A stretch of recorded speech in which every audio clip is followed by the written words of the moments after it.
Okay, so today we are going to look a bit at basic editing and editing techniques using Adobe Lightroom Classic. So if you guys missed any of our previous videos, we are looking at basic photography and just how to start, but also how to know the basic elements and foundations when it comes to photography, whether it's film or whether it's a digital camera you are using.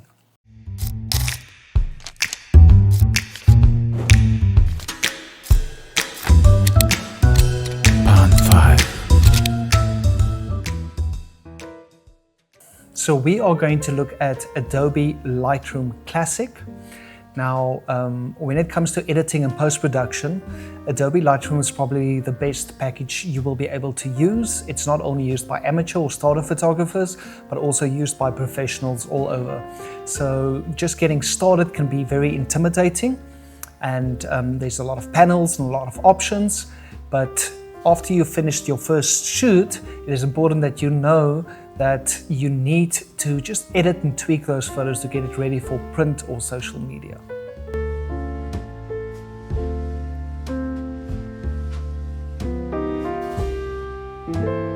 So the first thing you need to do is you need to import your photos from whether you've got a memory stick or it's scanned images, or you've already downloaded onto a hard drive or a any kind of storage device.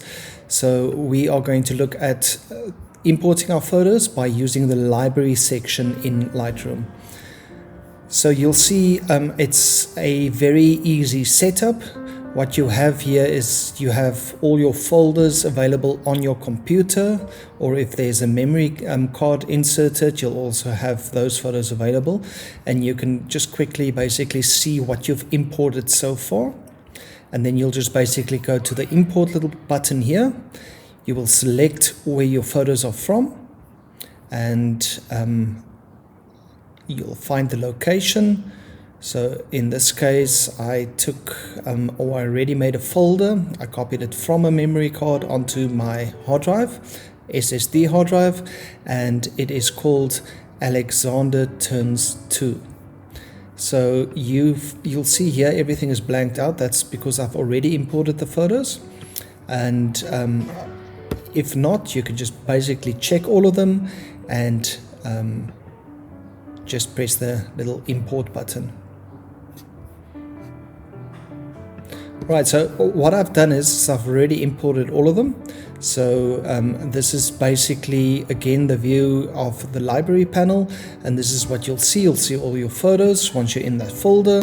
These are already imported, and there's also some settings I can select on this panel to change my images already in the library panel.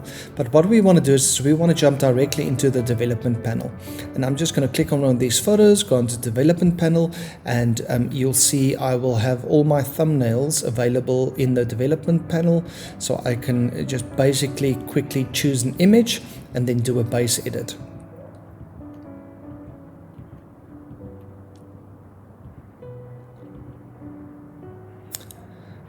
So I'm just going to stay here with this photo, and we are going to quickly look at the edits we have available. So the first edits I do, and we are going to stop there today, is only the base edits. This is only edits to actually take your photo and fix all the little mistakes, or make sure that your exposure is fine, and also to recrop them if you're not too happy about the composition. So we're not going to look at any specialized kind of color edits. I'll quickly scroll through them because I have to prepare some of these images anyways. But today we just want to focus on the basic edits available in Lightroom or in Adobe Lightroom. So we're going to start off here with the temperature. So you will see the temperature is basically the white balance. So I want to leave this temperature as it was shot, because I first want to check my exposure, contrast, highlights, my shadows, and my whites and my blacks before I actually go ahead and change the color temperature or the white balance. You can also, by changing the white balance, you also have options to actually go auto, and you will see it'll actually give me an auto white balance, or you can just take your color picker and you can look for a little white section in the image, and I'll just go here, and it'll automatically adjust the white balance for you, which I don't necessarily want in this case. Let's just see what that one does. And you'll see it will change my image, and it'll be a bit too warm in this case. So I'm going to go back to my edits, and I'm just going to leave it onto, I'm just going to leave it onto my basic white balance setting as it was shot.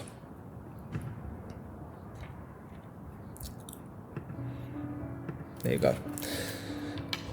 Alright, so let's start with the edits, and the first thing I want to look at is my exposure, and this is also top of the list here when it comes to your basic edits, and this would be the first thing I need to change, because sometimes you will take a photo, and if you use a certain kind of settings in a certain kind of environment, all your settings might be, all your exposure of those specific photos might be slightly underexposed or slightly overexposed. So I'm just going to lift the exposure here until I have a nicer exposed image, and there you can see. You'll also see by doing this, it kind of like changed the look of the photos. You can see the white balance is also a lot better already, and that's why I didn't change the white balance in the beginning. And then I'm going to go to contrast. In this case, in most cases, I don't want to change the contrast of the specific photos, but what I want to do is I want to bring some of the detail out. So by moving the highlight slider to the left, and I'm just going to place it more or less around here, I will lower my highlights, and in this case it's minus 57, so let's just pick a round number and make it minus 60,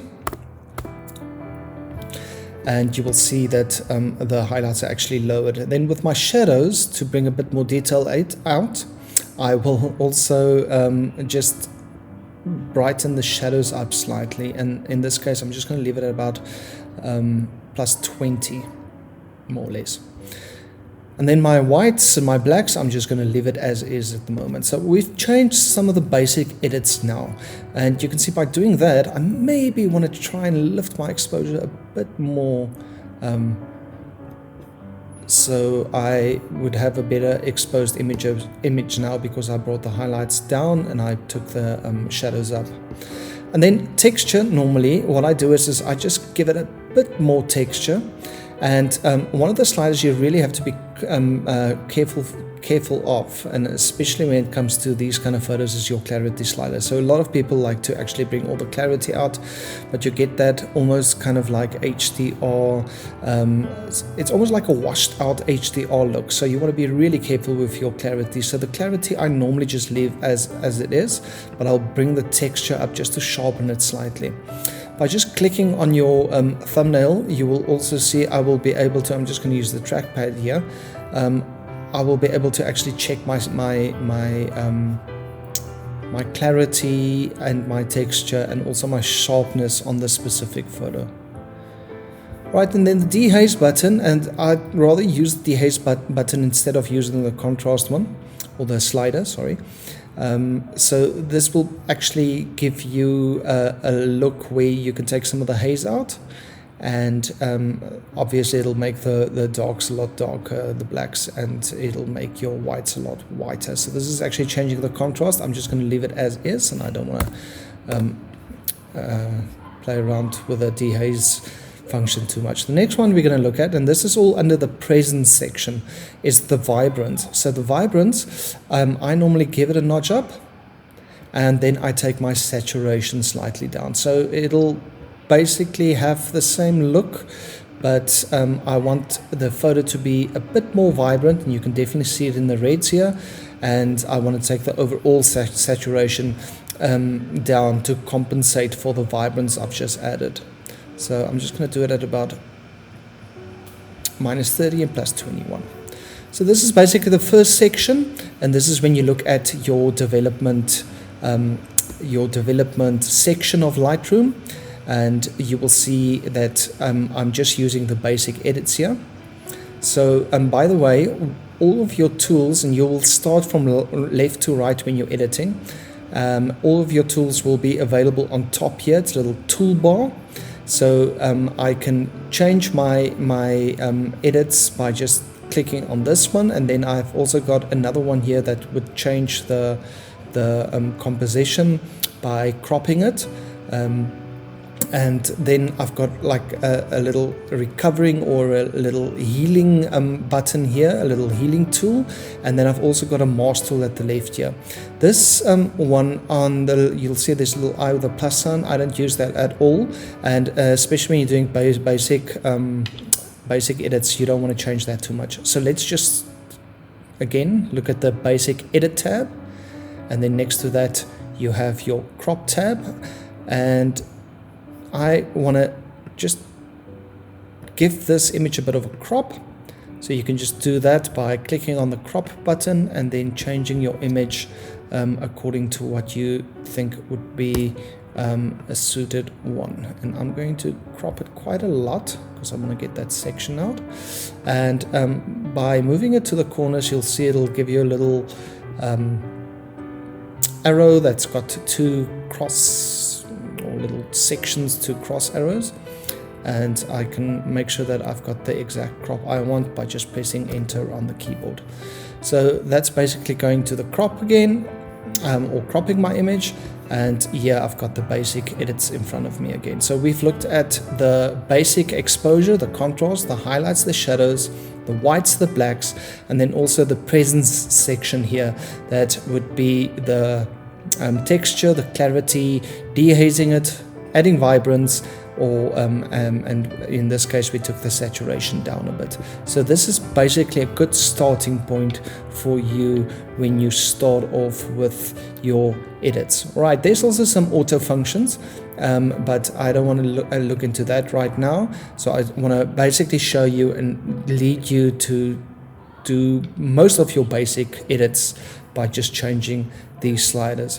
Because I took a couple of this specific pose or scene, I'm going to go back to this one. Now this is one of the great things, and I've been using this in Lightroom a lot of times. It's not a preset, but it's just taking all the settings you've just changed on that specific photo, and because you know that you took the photo under the same lighting conditions and more or less in the same moment, you can apply all of these settings directly to some of the other photos. So what I want to do is I just want to right click on the thumbnail here. I want to go on development settings, and I'm going to copy all of these settings, and by just clicking this, you'll see it gave me all the options here. I can hold in my shift key and select all the images that I need these ones to be copied in, and I'm just going to use these 5 for now. I'm going to right click again go development settings, and I'm going to go to paste settings. And there you will see that all of the changes has already been made to the other settings, to the other images, sorry. One thing that I didn't select and that you wouldn't use in your development settings, because each photo will be different, would be your cropping tool. So there we go. Right, basic edits in Lightroom.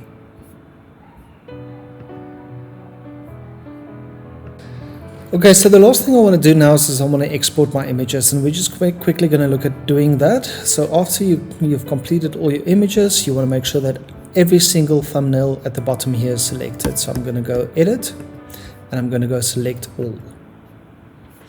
Then I'm going to go file, and I'm going to press the export button. So it gives you a couple of options here. It says export with previous presets, but I just want to press the normal export button, and it will give me a pop-up box here or little window, and then I can pick my settings or change my settings the way I want it to. So let's just quickly go through this. So I'm going to go to the export location to start off with, and what I want to do is I want to export this to a specific folder, right? And I don't want it to be in the desktop, so I'm going to click, and I'm going to go specific folder, and then I'm going to choose my folder. So in this case, what I want to do is I want to put it on my not iCloud drive, but in my Dropbox, and I want to create a new folder, and I want to call it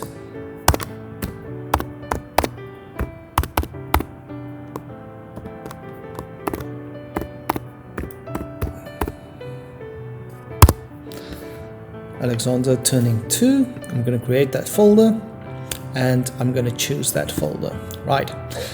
Then it asks me, should they put it into a subfolder, which I don't want to do in this case, or add it to a catalog, which I don't want to do either. Right, so then the other thing I usually use is I use the rename option just to give it a bit of a different prefix. So I'm going to call it, I'm going to just put that in, and it'll give me an example video, and there's no video included in there. Then the file settings. So I want to make sure that I've got JPEG selected. I want to do it at least, well, I want to do it at 100%. And then I'm going to use the Adobe RGB color space, which is quite important, but we'll get to that later. But you can just stick with the Adobe RGB color space for now. I want to resize my image because I don't want it to be too big, right?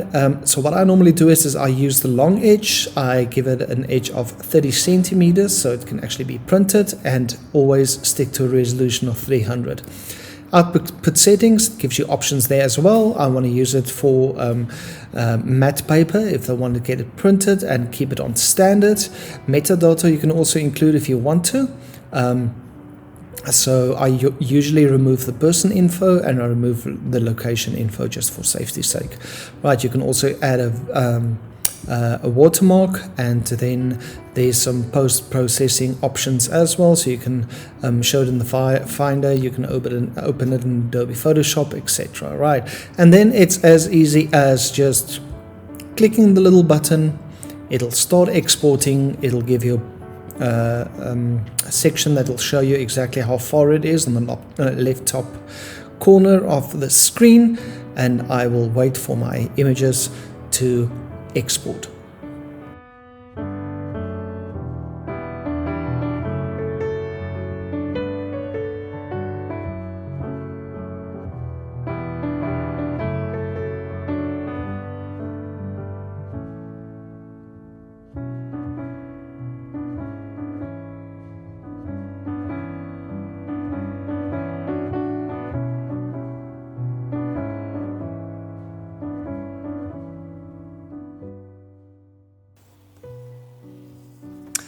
Okay, I hope that helped, and I hope that this will get you started in using this package and just basically getting used to your normal editing skills and just getting your photo up to a place where you know it is ready to be printed, or you can use it exactly the way you want it on social media. I will definitely see you guys soon.